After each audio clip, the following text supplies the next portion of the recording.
Bismillahirrahmanirrahim. Assalamualaikum warahmatullahi wabarakatuh.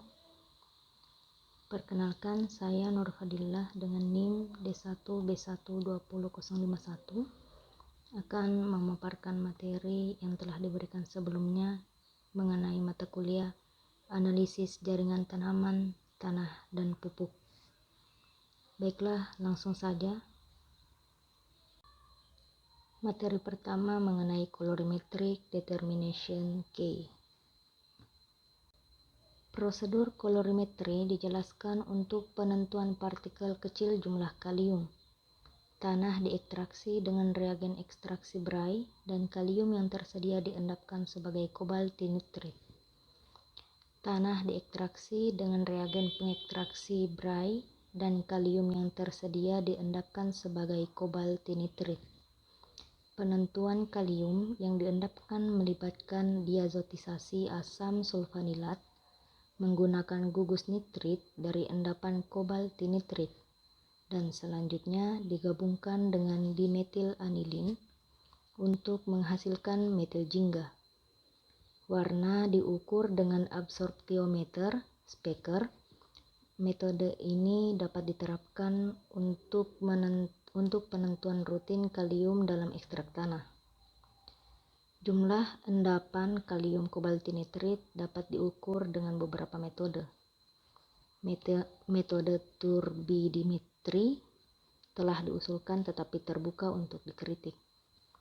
Variasi hasil dapat disebabkan oleh sedikitnya variasi dalam ukuran partikel karena berbagai kondisi presipitasi. Misalnya, suhu atau konsentrasi reagen. Sedimentasi juga dapat menyebabkan kesulitan. Metode yang menggunakan kobalt dari endapan meliputi yang pertama, metode alfa nitroso beta naftol, yang kedua, metode tiosianat yang dimodifikasi, yang ketiga, kolin ferrosianida, yang keempat, nitroso air salt, dan yang kelima, metode terpiridil yang dimana telah diusulkan untuk estimasi kobalt, tetapi reagen itu tidak tersedia.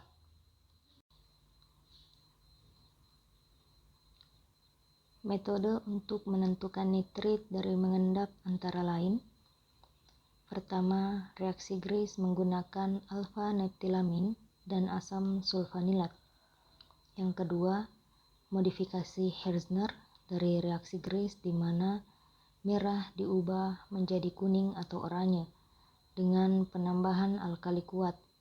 Kedua metode nitrit ini memiliki kerugian besar dalam pekerjaan kuantitatif bahwa warna terus berkembang tanpa batas waktu. Yang ketiga, pembentukan senyawa adisi nitroso dengan dimetil anilin. Dan yang keempat, reduksi nitrit dalam media basa dengan besi sulfat dengan adanya perak dan distilasi amonia. Tampaknya metode ini tidak cocok untuk pekerjaan rutin karena melibatkan distilasi. Materi kedua mengenai gravimetric analysis.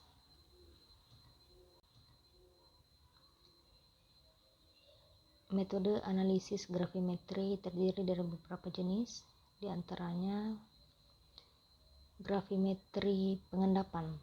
Ketika sinyal adalah massa dari suatu endapan, metode ini disebut dengan gravimetri pengendapan. Misalnya, penentuan Cl- dengan mengendapkannya sebagai AgCl. Yang kedua, elektrogravimetri. Analit diendapkan pada satu elektroda dalam sel elektrokimia. Contoh, oksidasi Pb2+ dan pengendapannya sebagai PbO2 pada PT anoda, atau contoh lainnya reduksi Cu2+ menjadi Cu dan elektrodeposisinya pada katoda PT untuk analisis langsung Cu2+. Yang ketiga, yaitu gravimetri volatilisasi dan termogravimetri. ketika energi termal atau kimia digunakan untuk menghilangkan spesies yang mudah menguap. Misalnya, penentuan kadar air menggunakan energi panas untuk menguapkan H2O. Selanjutnya yaitu titrimetri gravimetri. Massa titran alih-alih volumenya diukur. Pengukuran massa jauh lebih akurat dan presisi. Dan selanjutnya yaitu gravimetri partikulat. Dalam gravimetri partikulat, analit ditentukan setelah pemindahannya dari matriks sampel dengan filtrasi atau ekstraksi. Penentuan padatan tersuspensi adalah salah satu contoh gravimetri partikulat. Alasan menggunakan analisis gravimetri. Yang pertama, analisis gravimetri dilakukan dengan peralatan sederhana. Yang kedua, interpretasi hasil mudah. Pembacaan berhubungan langsung dengan jumlah analit. Dan yang ketiga, memberikan hasil yang sangat akurat dan presisi. Sebenarnya, hasil gravimetri digunakan untuk memeriksa keakuratan metode lain. Adapun beberapa faktor penting untuk analisis gravimetri diantaranya yaitu nukleasi. Ion, atom atau molekul individu bergabung untuk membentuk inti. Yang kedua, pertumbuhan partikel. Kondensasi ion, atom atau molekul dengan inti yang ada membentuk partikel yang lebih besar yang mengendap. Dan yang ketiga yaitu koagulasi, aglomerasi. Partikel koloid tersuspensi bergabung untuk membentuk partikel yang lebih besar yang dapat disaring. Elektrolit lembab memungkinkan pendekatan yang lebih dekat. Materi ketiga yaitu metode kolorimetri penentuan N. Kandungan N total sampel tanah dan jaringan tanaman umumnya ditentukan dengan menggunakan metode Jedal.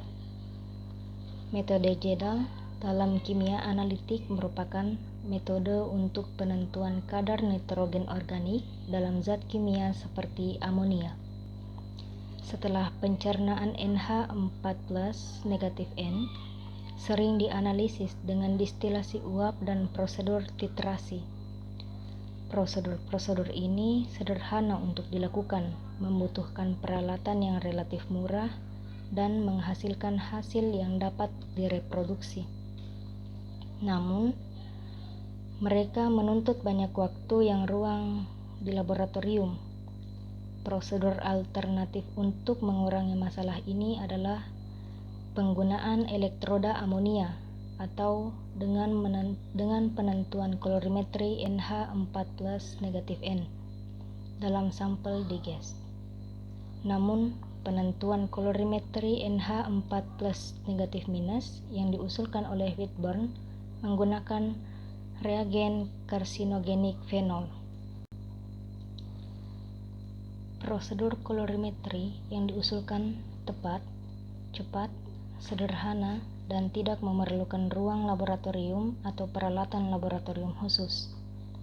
Teknik ini sangat cocok untuk laboratorium penelitian di negara berkembang, di mana peralatan otomatis umumnya tidak tersedia.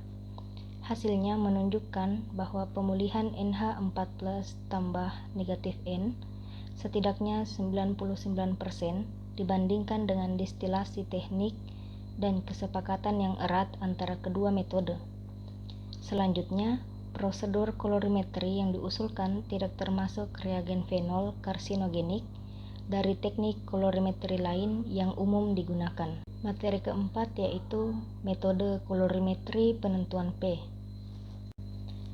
Sebuah metode kolorimetri untuk penentuan fosfor dijelaskan yang dapat dengan mudah digunakan untuk semua prosedur analisis tanah dan tanaman yang umumnya digunakan.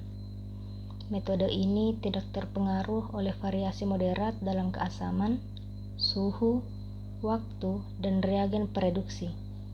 Ini mentolerir banyak ion pengganggu yang ditemukan di tanah dan ekstrak tumbuhan, termasuk Fe hingga 800 ppm.